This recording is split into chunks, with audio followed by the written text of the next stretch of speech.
What is today's update? దీంతో start చేద్దాం. ఇప్పుడు బేసికల్లీ అదేదో సినిమాలో నెల్లూరు పెద్దారెడ్డి ఎవడో తెలియదురా మీకు అని చెప్పి బ్రహ్మాండం గారు రెచ్చిపోతుంటారు పోలీసుల మీద. ఆ పోలీస్ ఆఫీసర్ సీరియస్ గా ఈయన ఎక్కడో చూసినట్టుంది అని చెప్పి ఫైల్స్ అన్ని ఎదుగుతుంటాడు. తక్కువని ఈడ ఒక 420 అని దొరుకుతుంది. ఇక్కడ దొరకగానే ఎవడు రా మీకు ఉద్యోగాలు ఇచ్చింది, నెల్లూరు పెద్దారెడ్డి మనిషిని పట్టుకొని వాటి అది చూపిస్తాడు. చూపించగానే ఓకే, అప్పటిదాకా అంటే నిజం చూపించేదాకా అరుస్తారు. నిజం చూసిన తర్వాత సో ఇప్పుడు ఏంటంటే కొన్నాళ్ల క్రితం ఈ స్విమ్మింగ్ పూల్ లాయర్ అని ఒక బాగా ఫేమస్ అయ్యాడు. లావణ్య ఆయన కలిసి స్విమ్మింగ్ పూల్ లో జలకాలాడుతూ ఒక వీడియో, అది కూడా సీసీటీవీ ఫుటేజ్.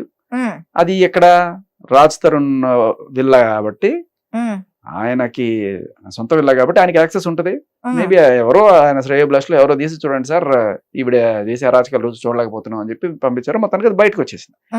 బయటకు వచ్చిన తర్వాత ఆ వీడియోలో అందరు గట్టిగా వేసుకున్నారు, ఏంట్రా నువ్వు చేసే పనులు, క్లయింట్లు నీకు న్యాయం చేయమని దగ్గరికి వస్తే నువ్వు క్లయింట్లతో చేసే పనులు ఇవే, స్విమ్మింగ్ పూల్ లో వకాలత్ పుచ్చుకుంటారు ఎవరన్నా అని చెప్పి అప్పటి నుంచి ఆయన స్విమ్మింగ్ పూల్ లాయర్ అని చెప్పి. తర్వాత ఈవిడ బయటకు వచ్చి ఆయన బయటకు వచ్చి ఏంటి అది తప్పు, స్విమ్మింగ్ చేస్తే తప్పేంటి, స్విమ్మింగ్ చేస్తే తప్పే ఉంది, మేము పాష్ కల్చర్ అది ఇది అని చెప్పి ఆయన సమర్థించుకుంటూ ఆయన ఈవిడ సమర్థించుకుంటూ ఈవిడే మాట్లాడుకుంటూ వచ్చారు. తప్పు కదా, క్లబ్ ఉంది ఇప్పుడు వాళ్ళ వర్షన్ ని సమర్థిద్దాం ఎందుకు మనం కూడా. కరెక్ట్. సో అది నేను అదే అన్నాను, హ్యూమన్ నీడ్స్. ఓకే, లేదు నేను అదే అన్నాను ఫస్ట్ లో. అందరూ తప్పుగా అర్థం చేసుకోకండి. ఇప్పుడు పెద్ద స్విమ్మింగ్ పూల్ ఉంటుంది, బయట 100 మంది ఉంటారు, దాంట్లో ఆడామగా అందరూ దూకి ఆడుకుంటుంటారు. అనంత మాత్రం నన్ను వాళ్ళకి వీళ్ళకి సంబంధాలు చెప్పి అంటకడతాం లేదు కదా. కాకపోతే ఆ రోజున ఎవరు లేకుండా వీళ్ళిద్దరే ఉండడం మూలాన అంటే మిగతా వాళ్ళు ఎవరు రాలేదు, అందువల్ల ఎవరు రాకపోతే ఇంకెవరు ఇద్దరే ఉన్నారని చెప్పి ఆడుకోకుండా ఉంటారా, ఆడుకుంటారు కదా. నేను ఇంకోటి ఏమనుకున్నానంటే అందుకన్నా నేను ఉన్నతంగా ఆలోచించాను నేను. అది ఎలా అంటే ఈవిడ ఆల్రెడీ ఒకసారి ఆత్మహత్య ప్రయత్నం చేసినప్పుడు ఈయనే వెళ్ళి పోలీసులందరినీ అలర్ట్ చేసి కాపాడారు ఫస్ట్ లో. సానుభూతి సహృదయుడు అంటే నేను కాపాడిన ప్రాణం మళ్ళీ ఎక్కడ పోతుందో అని, అంటే ఆ నీళ్ళలోకి దిగినప్పుడు ఆత్మహత్య చేసుకోబోతుందేమో అని నేను అనుకున్నాడేమో, ఏదో రకంగా కాపాడేద్దామని చెప్పి నీళ్లలోకి దూకి ఆవిడ్ని సేవ్ చేసే ప్రయత్నం ఏమైనా చేశారేమో అని నేను భావించాను. బట్ తర్వాత మన మీడియా సోదరులు బయటకు వచ్చిన తర్వాత సిలువలు పొలవలుగా వారి మీద రాసలీలలు ఆడుకున్నారు, జలకాలు ఆడుకున్నారు, సరే ఇలా రకరకాలు ఏవో పెట్టుకుంటూ వచ్చారు.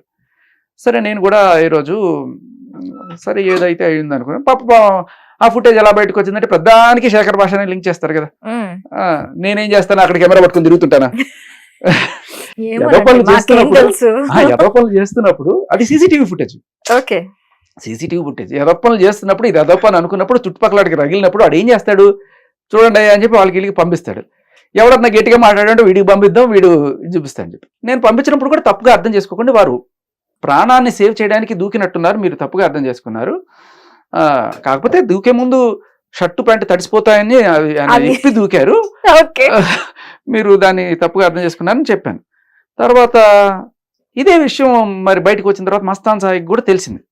మస్తాన్ సాయికి ఈవిడ గర్ల్ ఫ్రెండ్ ఎఫ్ఐఆర్ మనం అందరూ చూసాం, ఆయన గుండె చప్పుళ్ళు అంతా ఓపెన్ గానే తెలుసు అందరికీ కూడాను.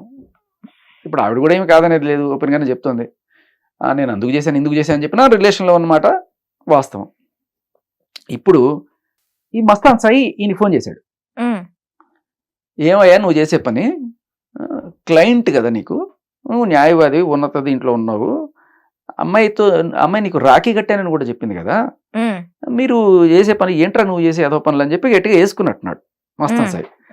అలా వేసినప్పుడు అంటే సేమ్ కెవిన్ కూడా ఫోన్ చేసి మస్తాన్ సాయి తిట్టాడు, ఎందుకు నువ్వు లావణ్య ఇంటికి పోతున్నావు, లావణ్య నీ ఇంటికి ఎందుకు వచ్చింది, మీరేం చేస్తున్నారు ఇక్కడ, అదేదో ఇంకా రకరకాలుగా ఏదో తిట్టినట్టుగా మనకి సమాచారం. ఎందుకంటే is a possessive boy friend, ఈ అమ్మాయి ఎవరితో ఉన్నా కూడా ఓర్చుకోలేడు, ఈ అమ్మాయి అదే పనిగా అతన్ని పోక్ చేస్తూ ఉంటుంది అన్నట్టుగా తెలుస్తుంది అనమాట. బట్ ఫైనల్లీ ఈయన ఈ స్విమ్మింగ్ పూల్ లాయర్ని క్యాచ్ చేశాడు. క్యాచ్ చేసి అడిగినప్పుడు ఇందాక కోర్టులో ఉంటుంది విజయవాడలో ఏదో చేసాం అన్నవి సాయి వరకు రీచ్ అయ్యాయి. That is the first I had met Lavanya. Okay, అదేంటిది ఎక్కడ అవుట్ సైడ్ ఇంతకు ముందు వేరే విషయంలో అదేంటిది మన రాజ్ తరుణ్ విషయంలో ఒకసారి ఒకసారి కలిసాం 1-2 times ఇంకా కలిసాం అనుకుంటా నాకు తెలిసి.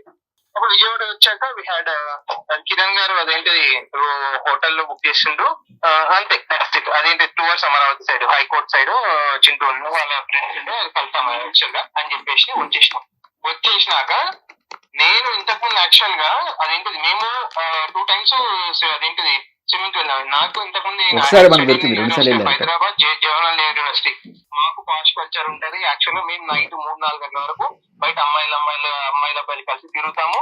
నా స్టడీ సర్టిఫికేట్స్ నా Facebook friends university of Hyderabad చాలా అప్డేట్. దాని పక్కలే ఇప్పుడు వాళ్ళు ఉండే పక్కలే ఈ హెచ్సియు దాదాపు ఒక 4,000 ఎకరాలు ఉంటది. మేము మాకు ఆ కల్చర్ కాదు ఇట్లా అమ్మాయిల అబ్బాయిలు కలిసి తిరగొద్దు, కలిసి మూవీలకు వెళ్ళొద్దు. మేము అమ్మాయిల అబ్బాయిలు కలిసి అదేంటిది మేము మూవీ చూస్తాము. యూనివర్సిటీలో దాదాపు ఒక 50 మంది కలిపి న్యూడ్ మూవీస్ చూస్తాము. మాకు స్విమ్మింగ్ పూల్ ఉంటుంది, స్విమ్మింగ్ పూల్ చేస్తాము. థియేటర్స్ ఉంటాయి. అంత పెద్ద కల్చర్ నీకు తెలిసే ఉంటుంది. మామూలుగా అది famous drugs and etcetera also. So అక్కడ అందరూ ఆల్ టైప్ యూనివర్సిటీలో పరుగులు తీస్తున్నారు. అందరికి సంబంధించిన అబ్బాయి నాకు కల్చర్ చాలా రోజులు అయింది. నేను లాస్ట్ టైం మే జూన్ లో మళ్ళీ ఇండోనేషియాలో నేను చేశాను. అంత 3 months గ్యాప్ వచ్చింది నేను వర్క్ పెన్షన్ కి. బేసికలీ ఆయన ఏదో ఆయన సంజయ్ ఇచ్చుకుంటున్నాడు. వినాలనుకుంటే మొత్తం వినిపిస్తాను. Pass on to the final point. So అర్ధరాత్రి 2 గంటలకి అప్పుడు కలిసాము. అర్ధరాత్రి 2-3 గంటలకు కలిసాము. అది ఇంకోటి అమ్మాయి 4:30కి ఇమీడియట్ నాకు కాల్ చేసింది. అదేంటి డోర్ కాల్ డోర్ కొట్టిందో తెలియదు. మరి వాటర్ సపోర్ట్ అయితే నేను లేచిన నాకు హెడ్ వస్తుందని అమ్మాయి బయటకు వస్తే నేను అమ్మేటప్పుడు కాల్ వేసుకొని మళ్ళీ అందరూ మిస్అండర్స్టాండ్ చేస్తారు. అర్ధరాత్రి ఫోన్లు చేస్తా, అర్ధరాత్రి రూమ్ తలుపు కొట్టిన ప్రతిసారి అలా అనుకుంటే ఆయనకి ఆవిడకి తలనొప్పి వచ్చిందని టాబ్లెట్ తీసుకురావడానికి ఆయన వచ్చారు. అది ఆయన సంజయ్ ఇస్తుంటే సహృదయంతో అర్థం చేసుకుంటున్నారు. కానీ ఆయన Mastan Sai positive boy friend కదా, అర్థం చేసుకోవట్లేదు. మీరు నేను అర్థం చేసుకోవాలి. సరే తర్వాత మెడిసిన్స్ పోయినా 5 o'clock మళ్ళీ మెడిసిన్ పోయి మళ్ళీ నా రూమ్కి వచ్చేసి నేను పడుకున్నాను. మళ్ళీ ఆయన రూమ్కి వచ్చేసి ఆయన పడుకున్నారు, వేరే రూమ్కి వెళ్ళి పడుకోలేదు అనేది కూడా క్లారిఫై చేస్తున్నారు. నేనేమంటే రాఖీ అప్పుడు నాకు మస్తు మంది నేనే అడిగి కట్టించుకుంటాను. చాలా మంది ఇట్లాంటి అలిగేషన్స్ వస్తాయని యాక్చువల్లీ. మరి మీరు కట్టించుకున్నారు? మరి రాఖీ కట్టినంత మాత్రం రాఖీ చెప్పాను, రాఖీ కట్టినంత మాత్రం కోరికలు ఉంటే కమిట్ అవ్వద్దని ఉందా? ఏంటి సార్ అది? ఏంటి సార్ అది? రాఖీ కట్టినంత మాత్రాన కోరికలు ఉంటే కమిట్ అవ్వద్దని ఏమైనా ఉందా అట? అంటే చట్టంలో అది లేదట, అందుకని రాఖీ కట్టినంత మాత్రాన కోరికలు ఉన్నా కూడా మీరు సరిగ్గా వినలేదేమో. మళ్ళీ మెడిసిన్ పోయి మళ్ళీ నా రూమ్కి వచ్చేసి నేను పడుకున్నాను. నాకు రాఖీ కట్టానని చెప్పింది. ఇఫ్ నథింగ్ వాస్ హ్యాపెండ్ నేనేమంటే రాఖీ అప్పుడు నాకు మస్తు మంది నేనే అడిగి కట్టించుకుంటాను. చాలా మంది వస్తాయని యాక్చువల్లీ. మరి మీరు కట్టించుకున్నారు? మరి రాఖీ కట్టినంత మాత్రాన రాఖీ చెప్పాను, రాఖీ కట్టినంత మాత్రం కోరికలు ఉంటే కమిట్ అవ్వద్దని ఉందా? సో ఈయన ఎంత లా చేస్తున్నంత మాత్రాన నేను లా చేస్తున్నాను కాబట్టి I'm not brother in law అంటున్నాడు. సో పాపం అప్పుడు మస్తాన్ సాయి తప్పుగా అర్థం చేసుకున్నాడు, కానీ నేను తప్పుగా అర్థం చేసుకోలేదు. సరే లాస్ట్ అది విన్నప్పుడు మాత్రం నాకు కొంచెం ఏంటిది ఇలా మాట్లాడు. సరే చట్టంలో ఎక్కడ రాసి ఉండకపోవచ్చు, కానీ నైతికంగా కాస్త రాఖీ కట్టిన అంటే పాష్ కాలేజ్ లో చదువుకున్నాడు, అందరూ న్యూడ్ వీడియోస్ చూస్తారు కలిసి, అమ్మాయిలు అబ్బాయిలు కలిపి కాలేజీలు పరువులు తీయడానికి ఇలాంటి మాటలు బయట చెప్తున్నారు. డ్రగ్స్ కూడా చేస్తారు. సరే ఇది ఇలా ఉండగా ఆ కాలేజీలకు పంపించడానికి తల్లిదండ్రులకు ఇంకా ఇదవుతారా అండి, ధైర్యం చేస్తారా అండి? ఇప్పుడు నేను Rajesh imagine I am kissing Rajesh. If not I'll kiss and show you. బరాబర్ ఇస్తాడు రాజేష్ పర్ఫార్మెన్స్ కూడా గట్టిగా.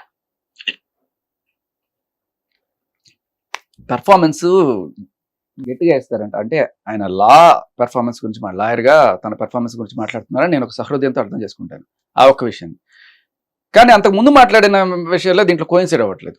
ఓకే, నేను కిస్ చేస్తాను అంటే ఆయన వాదన నచ్చి అంత ఇంప్రెస్ అయిపోయి అలా కిస్ చేస్తానంటే అది కూడా తప్పు కాకపోవచ్చు. బట్ అంతకుముందు ఒక మాట మాట్లాడారు, అది మీరు బీప్ వేసుకోవాల్సిన పరిస్థితి. దానికి నేను ఇంకా సమాధానం చెప్పలేదు, అది కూడా కవర్ చేయలేదు నేను, దానికి వారే సమాధానం చెప్పాలి. సో ఇదనమాట. సో దీన్ని బట్టి ఇనిషియల్గా ఏది వచ్చినా కూడా మేం కాదు అది నేను కాదు, ఆ సంతకం నాది కాదు, ఆ కంప్లైంట్ నాది కాదు అన్ని మ్యాచ్ అయిన తర్వాత నేనే కంప్లైంట్ పెట్టాను, వాడు అదే చేశాడు అని చెప్పి ఫైనల్గా మస్తాన్ సాయి మీద ఇప్పుడు ఇది చేస్తుంది. అలాగే ఫస్ట్ ఈ వీడియో వచ్చినప్పుడు లేదు స్విమ్మింగ్ పూల్లో దిగితే తప్పేంటి, హోటల్లో ఉంటే తప్పేంటి, రాత్రి తలనొప్పి కోసం ట్యాబ్లెట్ కోసం తలుపు కొట్టాడు, ఇలా అయితే తప్పేంటి, అలా అయితే తప్పేంటి. అంటే రాత్రి టాబ్లెట్ ఇవ్వడానికి వెళ్ళటానికి పక్కింటి వాళ్ళు ఎవరు లేరు, ఇరిగింటి పొరుగింటి వాళ్ళు ఎవరు లేరు, హోటల్ లాడ్జ్ కాబట్టి 2 o'clock ఎవరు వస్తారు, అక్కడ బాయ్స్ కూడా అవైలబుల్ లేరు, 2 o'clock ఒకసారి మళ్ళీ 4:30 ఒకసారి. అదే బాయ్స్ హోటల్ బాయ్స్ కూడా ఎవరు అవైలబుల్ గా లేరు. ఈయన ఫస్ట్ నుంచి అదే కదా, ఆవిడ అర్ధరాత్రి సూసైడ్ చేసుకున్నప్పుడు కూడా ఈయన అక్కడికి వెళ్ళి కాపాడారు.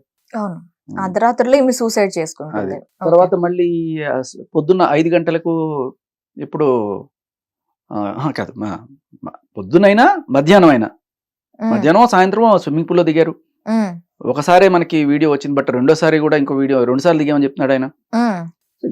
పాయింట్ ఏంటంటే దే ఆర్ లెవరేజ్ పీపుల్, మనమే కొంచెం వాళ్ళని సహృదయంతో పెద్ద బ్రాడ్ మైండ్ తో అర్థం చేసుకోవాల్సింది. వాళ్ళు 23వ శతాబ్దము 25వ శతాబ్దంలో ఉంటే మనం ఇంకా ఇక్కడే, మీరు ఎక్కడ తీసుకెళ్దాం అనుకుంటారు, మీరు ఎక్కడికి రారు, ఇక్కడే ఉంటారు. 18th century వెనక్కి వెళ్తున్నాం, మన ఆలోచనలు మన ఆలోచన విధానాలన్నీ వెనక్కి వెళ్తున్నాయి. They are educated. ఆయన కాలేజీలో చెప్తే ఇవన్నీ నేర్పిస్తారు. సరే బట్ నేర్పిస్తారని ఆయనే చెప్తున్నారు కదా. కాదమ్మా, నేను దీన్నంతా కూడా తప్పుపట్టాను. నిజంగా ఒక ఎఫ్ఐఆర్ ఉంటే ఉండమండి, వాళ్ళిద్దరికి మధ్య ఒక ఎఫ్ఐఆర్ ఉన్నా కూడా. హిట్ టీవీ యాప్, ఇందులో short news, live news, entertainment shows, movies, digital magazines తో పాటు మీ జిల్లా వార్తలను కూడా ఫ్రీగా చూడొచ్చు. అంతేకాదు కేజీ నుంచి పీజీ వరకు విద్యార్థులకు స్కాలర్షిప్ కూడా అందిస్తున్నాం. ప్రతి వారం 10 మందికి లక్కీ డ్రా ద్వారా ఒక్కొక్కరికి 10,000 రూపాయలు అందిస్తున్నాం. ఇంకెందుకు ఆలస్యం, వెంటనే హిట్ టీవీ యాప్ ని డౌన్లోడ్ చేసుకుని ఫ్రీగా ఎంటర్టైన్మెంట్ పొందండి. Hit TV app. Hit TV app. Please download hit TV app. Hit TV app ని ఫ్రీగా డౌన్లోడ్ చేసుకుని ఎంజాయ్ చేయండి. మీకు నచ్చిన ఎంటర్టైన్మెంట్ కోసం హిట్ టీవీ యాప్ ని ఫ్రీగా డౌన్లోడ్ చేసుకుని ఎంజాయ్ చేయండి. హిట్ టీవీ యాప్ ని డౌన్లోడ్ చేసుకుని ఆస్వాదించండి, ఆశీర్వదించండి. ఇంతమంది సెలబ్రిటీలు హిట్ టీవీ యాప్ ని డౌన్లోడ్ చేసుకోండి అని చెప్తున్నారంటే ఎంత మంచి యాప్ ఆలోచించండి. అమెరికా అమెరికా అమెరికా అమెరికాలో చదవాలనుకునే వాళ్ళకి విశ్వసనీయమైన పేరు మన శౌర్య కన్సల్టెన్సీ. UK లో 1 year masters, UK లో 1 year masters, 2 years work permit up to 5 years visa. Contact Saurya Consultancy. Contact 89851 89851.